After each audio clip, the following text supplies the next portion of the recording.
Peace and light, that old guy Australia, over on BitChute and YouTube and OE58 and Rumble. This is a quick video, as quick as I can make it anyway. But there's nothing funny about this video, and I apologise straight up if I plagiarise some people, or if I give you information that you're already aware of and know. It's not intentional. I mean, I've always said, if you know, you know. If you don't, you won't. And that's how it goes. Now, for my overseas viewers, and there's quite a few, I'm coming to you from the right-hand side of Australia, down near the bottom. Small coastal community on the far south coast of New South Wales, just above the Victorian border. Now, halfway up the coast, and then further up into the northern rivers districts of that state, New South Wales, we've had massive flooding, some of the worst weather they've ever seen, and it's wiped out entire communities. The devastation is almost complete. And we really need all the prayers we can muster for Australia, because what's about to take place now, what's about to transpire, is even worse. Now, you can forget your conspiracy theorists, you can forget your truthers, forget whatever you are. I don't really care how you take what I'm about to say. Some of you know, some of you don't. But this stuff's geoengineered. We've seen the ridiculously impossible minus 60-degree spots. Huge sections out off Lismore, 3 of them. Some couple hundred nautical miles out to sea, minus 60 degrees. It's impossible. 3 of these huge clouds just sitting there. We've seen the pulsing coming up from down near Tamworth area with that straight edge of that system that the weather watchers have shown us. It's insane. The worst part about that is, particularly from our overseas viewers, that this is coming back, and they're about to be hit again with some of the most disgusting weather. You know, more torrential rain.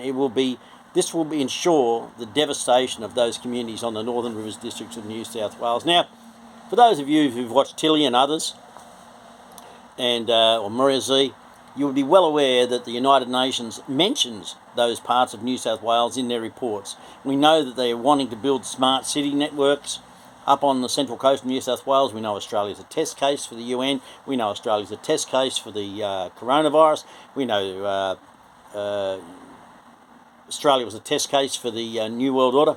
We understand that's what really happened. We understand how this has all transpired in the past.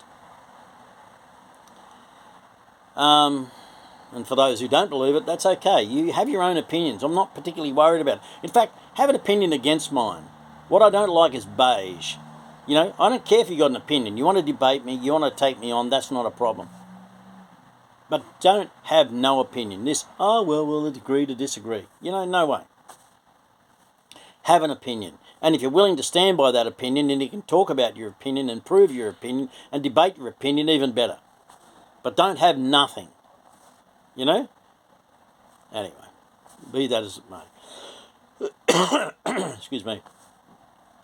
So this weather's about to hit the Northern Rivers districts of New South Wales again and flood it up there and destroy it.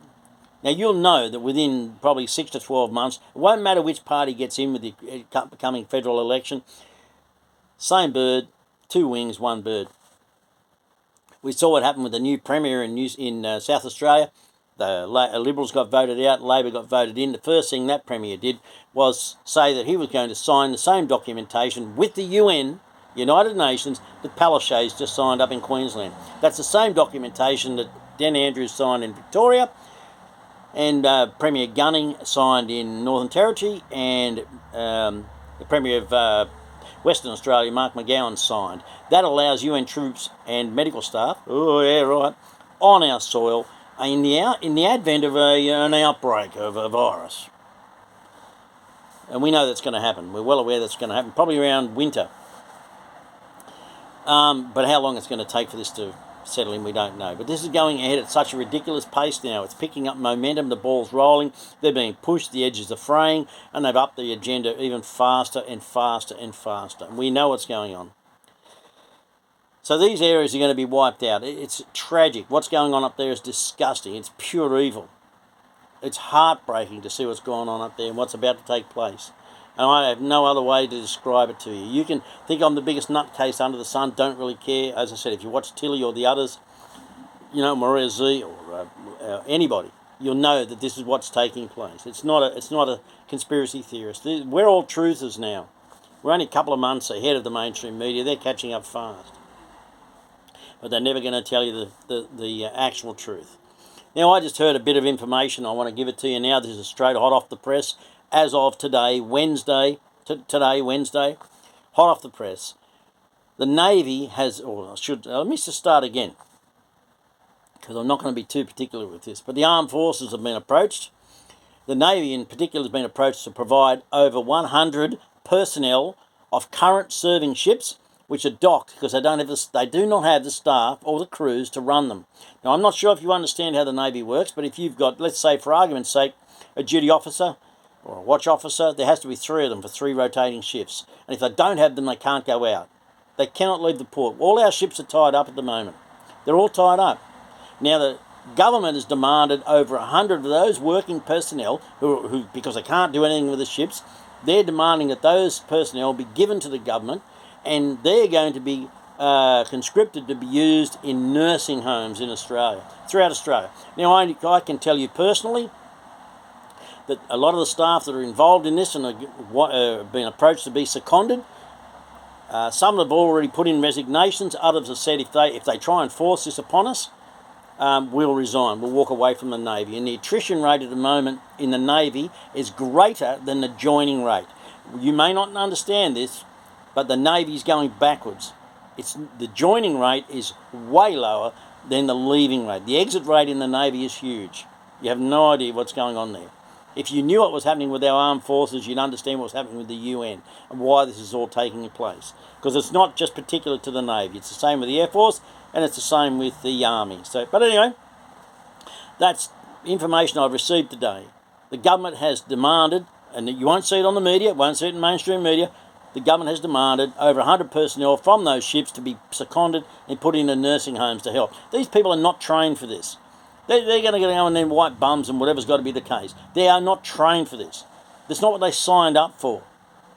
That's not their job. As they've said, if they seconded us to go and work up in the Northern Rivers District area and to help out up there with the flood victims, we would gladly go and do it. That's what we're trained to do. We can do that work. That's what we'd go and do. Not this. Not this. The staff who were in those nursing homes have been laid off for refusing to be over 40,000 of them have been laid off for not having this. And the government says, oh, there's no mandates. There's no mandates. Well, yes, there is. Yes, there is. Trust me on that one.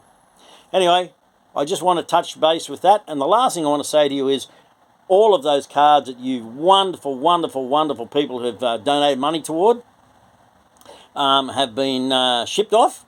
We're just waiting on them to get there. Obviously, things are being held up all over the place, but we're waiting for them to get there, and then we'll get the video of that, of them being opened, received, and handed out. Okay, so bear with us on that. I assure you, we've got lovely Leanne's doing the ledgers, so we've got full bookwork of everything that's being done. Cluna's doing the screenshots of all the deposits. Even found one of mine because I've double deposited. Because I'm an idiot. I made an error with when I did the transaction, and my name didn't come up, and it came through as an unknown donor. And so I went, oh, okay, well, it's gone out of my account, so I donated again. So happy days. No, my daughter, she won't give it back. That's not a problem. It's all gone. No, I'm using my money to pay for all the postage and buy the cards and et cetera, but that's not a problem, okay? Love you very much. Thank you so much for your donations to the Lismore Parade. It's going to get worse, trust me. I'm not going to give up on this. I'm going to keep going. When we get some footage back, I'll post that to you. Love and light. Peace from that old guy Australia. Don't forget, like, share, subscribe, please. I'm being blocked all over the place. Nobody's seeing my videos as much as I'd like. I need those subscribers. I need those shares. I need the likes. Please help the old bloke out, okay?